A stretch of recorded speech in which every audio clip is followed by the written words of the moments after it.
To somehow suggest that he wasn't a legitimate target, I think is fanciful, Esper said. He was clearly on the battlefield. He was conducting, preparing, planning military operations. He was a legitimate target, and his time was due, as the Defense Department deploys thousands of troops to the Middle East in anticipation of Iranian military action. Esper said the U.S. called on the country to come to the negotiating table and cease malign activities in the region to avert military conflict. We're not the ones that have escalated this over the past, arguably 40 years, and certainly in the past several months, he said.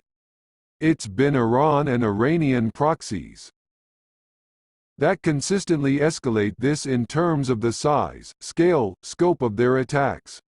We reached the point where we had to act in self-defense. We had to take appropriate action, in the wake of a dustup involving a widely circulated letter from the top U.S. commander in Iraq, Marine Brigadier General William Seeley, that appeared to signal plans to withdraw troops from the country. Esper was unequivocal. The U.S. is not leaving. Esper and Joint Chiefs Chairman General Mark Milley have characterized the letter as a draft and honest mistake.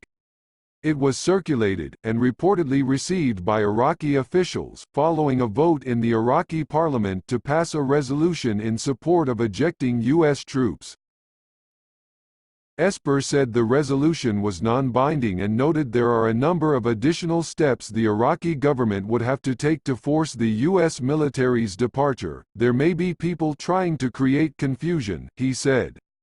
Our policy has not changed. We are in Iraq, and we are there to support Iraqi forces in Iraq. Esper said he personally had received no communication from the Iraqi government regarding withdrawal. I think it's fair to say that many Iraqis recognize the strategic importance of our partnership with them, whether it's training and advising their military to become more effective on the field of battle, or it's working together with them to defeat ISIS as a coalition, he said. Esper declined to respond to a question about whether military leadership would refuse an order to target Iranian cultural sites, a move President Donald Trump has repeatedly threatened. I'm fully confident that the President of the United States will not give us an illegal order, he said.